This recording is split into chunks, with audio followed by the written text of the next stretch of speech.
అదేవో సొంత భవనాల్లాగా ఈరోజు ప్రభుత్వం వారు ఉన్నారు, ప్రభుత్వంలో వారు ఉన్నటువంటి సందర్భాలు, ప్రభుత్వం దాన్ని ఏ రకంగా ఉపయోగించుకోవాలనేటువంటిది చూడడం మానేసి రేపు రానటువంటి కాలంలో రాష్ట్రపతితో లేకపోతే గవర్నర్ గారో లేకపోతే ఇతర పెద్దలో వచ్చినప్పుడు దాన్ని ఏ రకంగా ఉపయోగించుకోవాలి అనేటువంటిది చూడడం మానేసి దాన్ని ఇంకా జగన్మోహన్ రెడ్డి గారు ఇల్లులాగే చిత్రీకరించేటువంటి ప్రయత్నం చేయడం అనేటువంటిది సమంజసం కాదు. దాన్ని తీవ్రంగా ఖండిస్తూ ఉన్నాం. ముఖ్యంగా జగన్మోహన్ రెడ్డి గారు మేము అధికారంలో ఉన్నప్పుడు విశాఖపట్నాన్ని ఎగ్జిక్యూటివ్ క్యాపిటల్గా చేయాలనేటువంటి ఒక పాలసీని మేము తీసుకోవడం, దానికి అనేక రకాలైనటువంటి అడ్డంకులు సృష్టించేటువంటి కార్యక్రమం చేశారు. మళ్ళీ అధికారంలోకి వస్తే ఇక్కడి నుంచి పరిపాలన మొదలు పెట్టాలనేటువంటి ఒక నిర్ణయాన్ని ఆ రోజు జగన్మోహన్ రెడ్డి గారు ప్రకటించడం జరిగింది. సరే, ఎన్నికల్లో వచ్చినటువంటి ఫలితాలు దాన్ని ప్రజాస్వామ్యంగా అంగీకరించి వారికి అధికారం వచ్చింది. సరే, వారు ఇప్పుడు నిర్ణయం తీసుకున్నారు, నిర్ణయం తీసుకున్న దాని ప్రకారం వారు చేసుకుంటారు.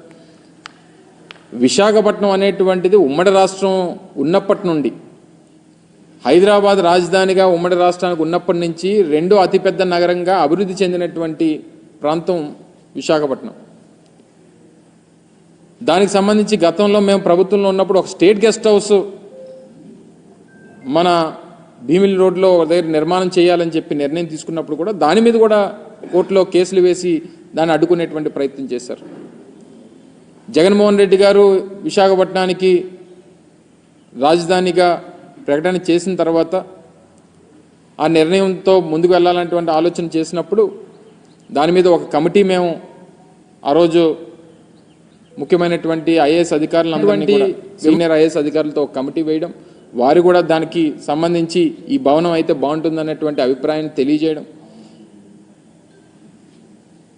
సబ్సిక్వెంట్గా వచ్చినటువంటి రాజకీయ పరిణామాలు, ఎన్నికల ఫలితాలు, ప్రజలు తీసుకున్నటువంటి నిర్ణయాలు ఇవన్నీ కూడా చూసిన తర్వాత ఇప్పుడు దాన్ని ఏ రకంగా ఉపయోగించుకోవాలనేటువంటిది ఇప్పుడు ఉన్నటువంటి ప్రభుత్వం ఆలోచన చేయాలి తప్ప ఇంకా తీసుకుని వచ్చి జగన్మోహన్ రెడ్డి గారి మీద, వైఎస్ఆర్ కాంగ్రెస్ పార్టీ మీద బురద జల్లడం అనేటువంటిది ఎంతవరకు సమంజసం అనేటువంటిది వారు ఆలోచన చేయాలి.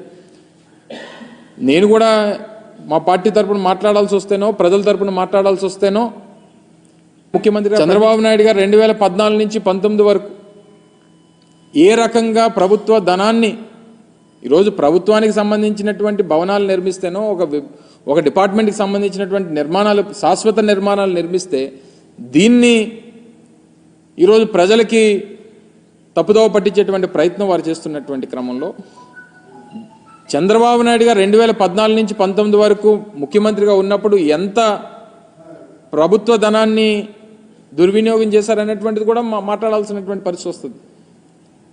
వారు హైదరాబాద్లో జూబ్లీహిల్స్లో వారి సొంత భవనాన్ని నిర్మించుకునేటువంటి క్రమంలో వారి కుటుంబ సభ్యులందరినీ తీసుకొని వెళ్ళి ఒక ప్రైవేట్ హోటల్లో పెట్టి కోట్లాది రూపాయలు ప్రైవేట్ హోటల్కి చెల్లించినటువంటి సందర్భాలు. సరే, ఇవన్నీ ప్రభుత్వంలో ముఖ్యమంత్రులుగా ఉన్నప్పుడు కొన్ని సెక్యూరిటీ రీజన్సో లేకపోతే ఇతర వారికి ఉన్నటువంటి ప్రయారిటీసో, ప్రోటోకాల్స్ ప్రకారం కొన్ని నిర్ణయాలు తీసుకుంటుంటారు.